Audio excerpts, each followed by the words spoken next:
Hello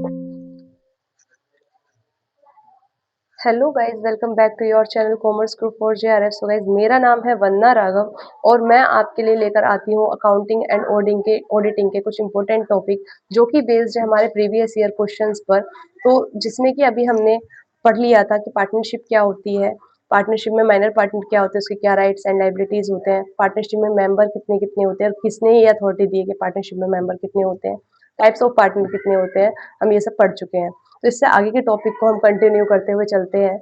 so guys, आगे जो हम पढ़ने वाले हैं वो पढ़ने वाले हैं partners to be an agent of the firm. ये छोटा सा टॉपिक था, ये रह गया था, इसके बाद हम एक न्यू टॉपिक स्टार्ट करने वाले हैं।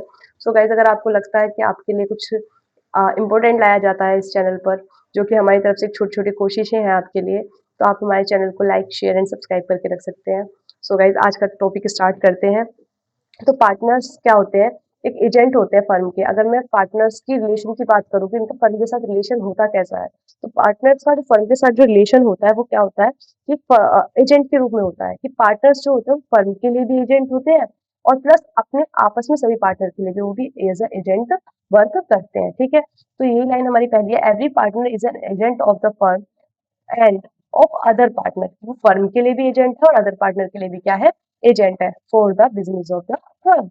अगर कोई एजेंट का मतलब क्या हो गया, अगर कोई पार्टनर कोई भी ऐसा एक्ट कर रहा है, क्या, अगर कोई पार्टनर ऐसा एक्ट कर रहा है, एज अ पार्टनर कोई एक्ट कर रहा है, तो जो बाकी के पार्टनर होंगे वो उसकी, चाहे कोई अच्छाई करी है उसने तो भी वो लाइबल होंगे, तो अच्छा काम किया है। अगर उसने कोई बुरा काम किया है तो भी सभी पार्टनर्स क्या होते हैं, उसके लिए लाइबल हो जाते हैं। इसका मतलब ये होता है, और ये बात हमारी किसमें कही गई है, सेक्शन नंबर 18 में कही गई है। पार्टनरशिप एक्ट क्या है गाइस हमारा, पार्टनरशिप एक्ट क्या है हमारा, 1932। मैं लिख क्यों रही हूँ, नीचे लिखा तो हुआ है मेरा, पार्टनरशिप 1932 हमारा वो एक्ट है।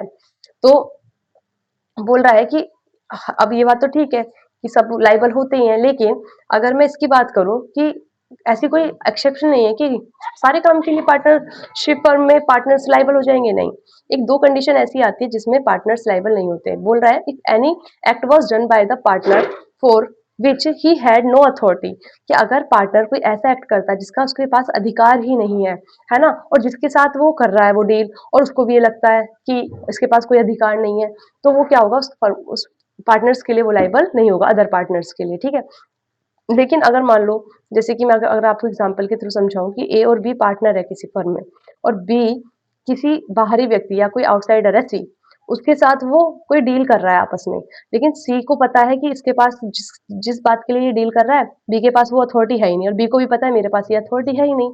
तो अगर ये दोनों कोई ऐसे काम करते हैं तो ए उस चीज के लिए लाइबल नहीं होगा, क्योंकि दोनों पार्टीज को पता है कि वो एक दूसरे के लिए वो अधिकार है ही नहीं जिस काम को वो कर रहे हैं। ठीक है, लेकिन अगर बी को पता है कि मेरे पास ये अधिकार नहीं है, और सी को ये लगता है कि इसके पास ये अधिकार है, और वो फिर कोई डील करता है, तब तो फिर ए इसकी गलती के लिए लाइबल हो जाएगा। ठीक है, फिर सेकंड बात है, the party with which the partner was dealing does not know और believe him to be a partner.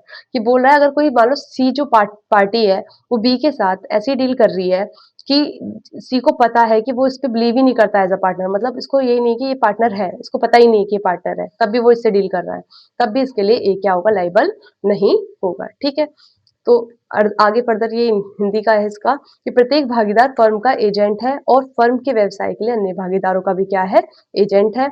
साझेदार द्वारा किया गया कोई भी कार्य फर्म और फर्म के सभी भागीदारों को क्या करता है, बांधता है। हालांकि दो चीजें हमने एक्सेप्शन बताई, कौन कौन सी, यदि कोई कार्य साझेदार द्वारा किया गया था जिसके लिए उसके पास कोई अधिकार नहीं था, और जिस व्यक्ति के साथ वह कर रहा था वो भी जानता है कि इसके पास कोई अधिकार नहीं है, तो क्या होगा, अन्य भागीदार इस चीज के लिए लाइबल नहीं होंगे, वो बाध्य नहीं कर सकता। ठीक है, सेकंड कंडीशन क्या थी हमारी, जिस पार्टी के साथ पार्टनर काम कर रहा था वह उसे पार्टनर नहीं जानता या फिर मानता। मान लो जैसे मैंने अभी ऑप्शन दिया, किसी को पता ही नहीं है कि भी पार्टनर है ना, और फिर भी वो उसके साथ डील करा जा रहा है, तो वो ये थोड़ी कह देगा मैंने तो तुझे पार्टनर समझ के काम करा था, अब तो मेरी बात मान, या तेरे साथी भी मेरे काम के लिए लाइबल होंगे। तो ऐसी स्थिति में वो लाइबल नहीं होंगे। ठीक है, तो ये हमारा छोटा सा टॉपिक बच रहा था, ये आज कंप्लीट हो गया। तो आज का हमारा जो न्यू टॉपिक है वैसे, वो है एडमिशन ऑफ अ पार्टनर।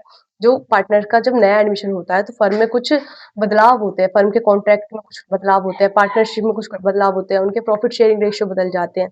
तो इस चीज के लिए अब मैंने कहा कि अगर फर्म को जरूरत है, क्या नए पार्टनर को ऐसे ले आएंगे कि ए और बी है, है ना? बहुत अच्छे से अपना बिज़नेस चल रहे हैं, बेचारे की कैपिटल भी ठीक-ठाक है, बेचारे के बीच में कोई डिस्प्यूट भी नहीं है, उनके पास स्किल्स भी अच्छी हैं, है ना? सब कुछ अच्छा ही अच्छा है। उन्हें उन्हें नीड ही नहीं पड़ रही किसी चीज़ की, तो क्या वो नए पार्टनर को लाना पसंद करेंगे? ऑब्वियसली नहीं लाना पसंद करेंगे, है ना? लेकिन हमें नए पार्टनर की ज़रूरत पड़ जाती है फर्म में, कब पड़ जाती है?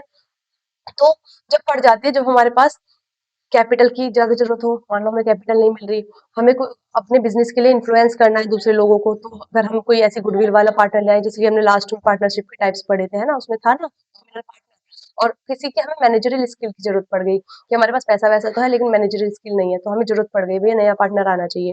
तब हम किसी नए पार्टनर का एडमिशन करते हैं। या नया पार्टनर जैसे मान लो ए और बी है और सी को ये लाना चाहते हैं, ठीक है? अपने पार्टनरशिप फर्म में। तो क्या सी को बी ला सकता है खाली? नहीं। प्रीवियस में पढ़ा था कि अगर हम न्यू पार्टनर को एडमिट करेंगे, न्यू पार्टनर अगर हमारे फर्म में आएगा, तो मुझे ए प्लस बी दोनों की सहमति चाहिए ही चाहिए, जब भी मैं सी को एडमिट कर सकती हूँ, अदरवाइज मैं सी को एडमिट नहीं कर पाऊंगी। ठीक है, तो अभी आपको ये समझ में आ ही गया होगा कि नए पार्टनर की जरूरत होती कब है और क्यों होती है। ठीक है, तो अभी हम पढ़ेंगे कि अगर नया पार्टनर आ गया तो क्या क्या चेंजेस होते हैं। सबसे बड़ा चेंजेस होता है भैया इनके प्रॉफिट शेयरिंग रेशियो, क्योंकि नया पार्टनर फ्री फंड में तो आएगा नहीं, है ना? उसे भी कुछ ना कुछ चाहिए होगा कि भैया मुझे कुछ ना कुछ चाहिए, तो मैं मेरे को ले लो, मैं अपनी मैनेजर स्किल लेके आता हूँ, मैं तो आपको प्रॉफिट दूँगा। अगर मैं मानती हूँ कि मैं सी को पार्टनर ले रही हूँ, सी इतना पागल थोड़ी है खाली हाथ आ जाएगा, वो तो कहेगा भैया मुझे भी तो कुछ ना कुछ चाहिए फंड में। तो मान लो अगर ए और बी जो थे हमारे, वो 1:1 में अपना प्रॉफिट शेयरिंग बाँटते थे, तो क्या सी के आने के बाद भी इसी रेशियो में बाँटेंगे? नहीं भैया, ये तो रेशियो फिर चेंज होगा, और जब ये रेशियो चेंज होता है, तो इसी को क्या बोलते हैं हम? न्यू प्रॉफिट शेयरिंग रेशियो कहते हैं।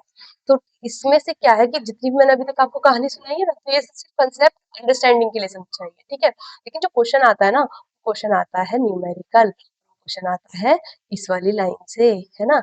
जो मैं आगे आपको समझाने वाली हूँ, वहाँ से, ठीक है? तो बोला है after the admission of a new partner all the partner will share profit in a new ratio the old partner have to sacrifice when a new partner gets his and her share in future. कि अगर वो अपना partner नया वाला जो new partner है वो अपना कोई शेयर मांगता है, तो भैया ए और बी को अपना हिस्सा देना पड़ेगा, और जब ए और बी अपना हिस्सा कुछ देते हैं ना, तो उसी को हम क्या कहते हैं? सैक्रिफाइस कहते हैं, उसी को हम बलिदान कहते हैं, ठीक है? इसको बेचारे को बलिदान करना पड़ेगा इन दोनों को अपने-अपने शेयर का, ठीक? तो अभी राइटिंग पे मत जाना गाइस, क्योंकि मेरा भी नया-नया इंटर दिया, नई-नई क्लास है, तो कुछ दिक्कतें आएँगी थोड़ी बहुत, धीरे-धीरे सुधार होगा, मैं भी अपना सुधार कर ही रही हूँ, ठीक है? तो अब इसमें नए-नए केस बनते हैं, तो आज हम फर्दर सिर्फ 2 केस के बारे में पढ़ेंगे, बाकी केसों को हम आगे की तरफ समझते हुए चलेंगे, मतलब नेक्स्ट वाली क्लास में। अगर आपको ये 2 जो मैं समझाने वाली हूँ, आप इनको अच्छी तरीके से समझिए। पहला वाला क्या है? When only a new partner share is given but how much he is acquiring from the old partner is not given in the question. पहली जो कंडीशन बनती है वो ये बनती है कि बोल रहा है सी आ रहा है पार्टनर में, वो बोल रहा है भैया मैं 1/4 के रेशियो में लूंगा, 1/4 रेशियो में क्या करूंगा? अपना प्रॉफिट लूंगा आपसे, ठीक है? और वो ये नहीं बोल रहा है कि ए से कितना लूंगा, और वो ये भी नहीं बोल रहा है मैं बी से कितना लूंगा। तो पहली कंडीशन हमारी यही बनती है। तो बिल्कुल गाइस सीरियस होकर टॉपिक को समझना, अगर नहीं समझ में आ रहा तो दोबारा आप मुझे कमेंट बॉक्स में बता सकते हैं, मैं आपको दोबारा समझाऊंगी, लेकिन यहाँ से क्वेश्चन आता है ना? और ये समझना बहुत जरूरी है। मेरे पास काफी बच्चों के डाउट भी आए थे कि उनको न्यूमेरिकल में प्रॉब्लम होती है ना? देखो न्यूमेरिकल समझने में थोड़ा सा तो ध्यान लगता है, लेकिन जब आपका लग जाता है ना, तो आपके 2 नंबर कहीं नहीं गए हर एग्जाम में, क्योंकि इस टॉपिक से एक ना एक क्वेश्चन आता ही आता है, और बड़े इजीली आपको हो जाता है। मैं पूरी पूरी कोशिश करूंगी कि आपको मतलब बहुत अच्छी तरीके से समझाऊं, और आप समझ भी जाएँगे आई होप। अगर नहीं समझ में आता तो फिर हम आगे का करेंगे, ठीक है? तो जो हमारा पहला वाला था कि when only a new partners share is given, तो हमारा एग्जांपल है ए और बी पार्टनर है किसी फर्म में, और वो अपना प्रॉफिट लॉस क्या करते हैं? इक्वली शेयर करते हैं, ठीक है? क्या करते हैं? वो इक्वली शेयर करते हैं, और जहाँ भी इक्वली लिखा होगा वहाँ क्या होगा कि 1:1 के पार्ट में वो कर रहे होंगे। किसके पार्ट में कर रहे होंगे? 1:1 के पार्ट में, ठीक है? तो दे डिसाइडेड टू एडमिट सी। अब इन्होंने ए और बी ने क्या डिसाइड किया है कि भैया सी को अपने उसमें लेकर आते हैं, ठीक है? अब सी ने क्या बोला? भैया मैं 1/4 का शेयर लूंगा, जैसे कि मैं अभी ऊपर आपको समझा ही रही थी, ठीक है? तो उन्होंने क्या कहा कि मैं 1/4, और कोई भी फर्दर इन्फॉर्मेशन नहीं दी गई है, सिर्फ इतना ही दिया गया है कि सी क्या करेगा? 1/4 के रेशियो में लेगा। तो भैया जब ए और बी ले रहा है, तो इसमें हम क्या करते हैं कि हम जो फर्म का टोटल प्रॉफिट है ना, क्या फर्म का टोटल प्रॉफिट है उसको क्या मान लेते हैं? 1 मान लेते हैं, ठीक है? अब इस 1 में से क्योंकि सी 1/4 ले रहा है, तो वो तो ले लेगा, क्योंकि ये 1/4 क्या करना पड़ेगा, इनको 1 में से सैक्रिफाइस करना पड़ेगा। तो ये मुझे लगता है एलसीएम वाली कैलकुलेशन तो आती ही होगी। तो अगर मैं इसमें से 1 में से 1/4 को माइनस करती हूँ तो मेरा बचता है 3/4 शेयर। अब ये जो 3/4 शेयर है, ये बिल्कुल आधा-आधा करके 1 और सॉरी ए और बी में इसको बाँट दिया जाएगा। तो मैं करती हूँ 3/4 का हाफ, तो 3/4 का हाफ क्या कर दूँगी, 1/2 तो ले लेगा ए, और बी भी क्या ले लेगा, 3/4 का 1/2 ले लेगा, ठीक है। तो 3 1 जा 3 और 4 2 जा 8, तो ए का हो जाएगा 3/8। और अगर मैं बी की बात करूं तो बी का भी हो जाएगा क्या, 3 1 जा 3 और 4 2 जा 8, तो इसका भी क्या हो जाएगा 3/8। और सी का क्या था, हमारा सी तो आया ही 1/4 के लिए था। लेकिन ये कुछ हमारा ना, जब तक हम शेयर मानते नहीं है, जब तक इनका डिनोमिनेटर क्या ना हो जाए, सेम ना हो जाए। तो इनका डिनोमिनेटर सेम करने के लिए मैं क्या करूंगी, इसको भी 8 बनाने की कोशिश करूंगी सी के शेयर को। तो मैं क्या करूंगी, इसके नीचे भी 2 से मल्टीप्लाई कर दूंगी और इसके ऊपर भी क्या करूंगी, 2 से मल्टीप्लाई कर दूंगी। तो 2 1 जा 2 एंड 4 2 जा 8। अब देखो ये भी 8 हो गया, ये भी 8 हो गया और ये भी 8 हो गया। तो इसका जो मैं ए बी और सी का न्यू शेयर बताऊंगी कि क्या है, तो इनका क्या है 3:2, इनका न्यू प्रॉफिट शेयर रेशियो निकल कर आ जाएगा। तो ये कंडीशन 1 थी हमारी, जिसमें हमने क्या करा था कि सिर्फ हमें बताया गया था कि सी इतने शेयर के लिए आ रहा है और उसी के हिसाब से हमने क्या करा था, इनका रेशियो में डिवाइड कर दिया था। आई होप ये आपको क्लियर हो गया होगा। और अगर नहीं भी हुआ है, कोई डाउट है, तो प्लीज कमेंट बॉक्स में जरूर से लिख देना, तो मैं क्लियर करूंगी आपको। नेक्स्ट क्लास लेने से पहले मैं आपके डाउट क्लियर करूंगी, ठीक है। तो यही जो मैंने अभी तक समझाया था वो हिंदी में था। देखो इसमें भी इसका आंसर आया हुआ है, कहाँ है जी इसका आंसर, ये रहा। न्यू प्रॉफिट शेयरिंग रेशियो क्या आ गया था, 3:2 आ गया था। अब हम पढ़ते हैं case number 2। When the new partner acquire his and her share in a particular ratio. अब क्या करेगा ना, कि वो ये नहीं बता कर आएगा कि मैं 1/4 के लिए ही आ रहा हूँ और मैं ए से कितना लूंगा और मैं बी से कितना लूंगा। अब वो ये भी बताएगा कि मैं ए से भैया इतना लूंगा और बी से मैं इतना लूंगा, ठीक है। तो क्या बोल रहा है, अब एग्जाम्पल के थ्रू समझते हैं कि ए और बी पार्टनर है फर्म में, और वो अपना रेशियो केस में अब इक्वल नहीं कर रहे, ये कर रहे हैं 3:2 के रेशियो में, ठीक है। They decided to admit C as a new partner firm, कितने में, 1/5। सी जो आ रहा है वो कितने के लिए आ रहा है, 1/5 के लिए आ रहा है ना। और बोल रहा है which he she acquire from A and B 2:1 के रेशियो में क्या करेंगे, ये एक्वायर करेंगे। अब इसने क्या कहा है कि ए और बी से जो मैं लूंगा ना अपने शेयर का जो 1/5 जो लेकर आ रहा है, इसका 2/1 लूंगा ए और बी से। मतलब ए से लेगा ये 2/3 और बी से लेगा ये 1/3। किसका लेगा, जितने के लिए वो आ रहा है। देखो बहुत ध्यान से समझने वाली बात है, अगर आप समझ लेंगे तो बहुत इजीली आपका ये क्वेश्चन सॉल्व हो जाएगा। अभी हमने वहां पे अज्यूम किया था 1 टोटल प्रॉफिट शेयरिंग रेशियो का, लेकिन यहाँ पर हम ऐसा एज्यूम नहीं करेंगे। अब हम पहले क्या करेंगे, हम ये करेंगे कि सी जो आया है वो आया है 1/5 के लिए, लेकिन ये बोल रहा है कि मैं ए से तो कितना लूंगा, सॉरी कहाँ है मेरा ये, यहाँ पर सॉल्व करती हूँ, कि बोल रहा है ए से तो लूंगा मैं कितना 2/3 और बी से कितना लूंगा 1/3, ठीक है। किसका लूंगा, 1/5 का लूंगा, ठीक है। तो ये हमारी फर्दर इन्फॉर्मेशन, अब ये मत पूछने लग जाना कि 2/3 और 1/3 कहाँ से आया, क्योंकि ये जो बोल रहा है ना ये वाली बात, इसी को टोटल को तो नीचे लिखते हैं, और ये जो ए पहला है तो 2 वाला पहले वाले का है, बी वाला 1 वाले का, क्योंकि बच्चे बहुत कंफ्यूज होते हैं। तो मैं बिल्कुल बेसिक से लेकर चल रही हूँ, ठीक है। तो अब इसका जो मैं निकालूंगी, इसका मैं निकालूंगी 2/3, किसके लिए, ए के लिए। तो 2 1 जा 2 एंड 5 3 जा 15, ये तो लेगा वो ए से, किससे लेगा, ए से, ठीक है। और अगर मैं बी का निकालूं तो 1/5 का ही 1/3 किससे लेगा, वो बी से। तो 1 बाई जब 1 1 जा 1 एंड 5 3 जा 15। तो मतलब अब जितना भी ए और बी का ओल्ड रेशियो था, क्योंकि अभी हमने पढ़ा ना न्यू रेशियो कैसे निकालते हैं, तो न्यू रेशियो का फॉर्मूला तो बहुत अच्छे से याद होना चाहिए आप लोगों को। तो न्यू रेशियो का फॉर्मूला क्या है, old ratio minus sacrificing ratio, यही तो होता है, ठीक है। सेक्रीफाइसिंग रेशियो, मेरी राइटिंग पर मत जाना, मैं फिर से बोल रही हूँ, ठीक है। तो यही फॉर्मूला होता है। तो ओल्ड वाला रेशियो क्या था भाई इनका, ओल्ड वाला रेशियो था इनका ये जो इन्होंने यहाँ दे रखा है, कौन सा वाला दे रखा है, ये वाला जो दे रखा है 3/2 वाला, ठीक है। तो अब मैं निकालती हूँ इसका कि न्यू रेशियो क्या होगा। तो मैं यहाँ ए का निकालती हूँ। ए पहले कितने शेयर के लिए था, 3/5 के लिए, ये इसका पुराना शेयर था। अब ये दे कितना रहा है अपने में से, ये अपने में से सेक्रीफाइस कितना कर रहा है, तो अभी हमने निकाला ना यहाँ पे कितना सेक्रीफाइस कर रहा है, ये 2/15 सेक्रीफाइस कर रहा है। तो 2/15 सेक्रीफाइस कर रहा है, तो इसको हम क्या कर देंगे, इसमें से माइनस कर देंगे, किसमें से, 3/5 में से, क्योंकि ये इतना ले लेगा। तो अगर मैं 15 और 5 का एलसीएम निकालती तो कितना आ जाता है मेरा, 15 ही आ जाता है। 5 3 जा 15 एंड 3 3 जा क्या हो जाएगा 9 माइनस 15 1 जा 15 एंड 1 के मल्टीप्लाई इसमें करूँगी तो 2 से हो जाएगा। तो ये मेरा कितना बचेगा 7/15। ठीक है? तो अब A के पास शेयर कितना बचा 2/15 देने के बाद 7/15 बचा। ठीक है? ये बात समझ में आई? ऐसे ही सेम मैं B का निकाल लूँगी। ठीक है? कि B ने कितना सैक्रिफाइस करने के बाद B के पास कितना बच रहा है। तो B का पुराना रेशियो था 2/5 और वो सैक्रिफाइस कितना कर रहा है 1/15।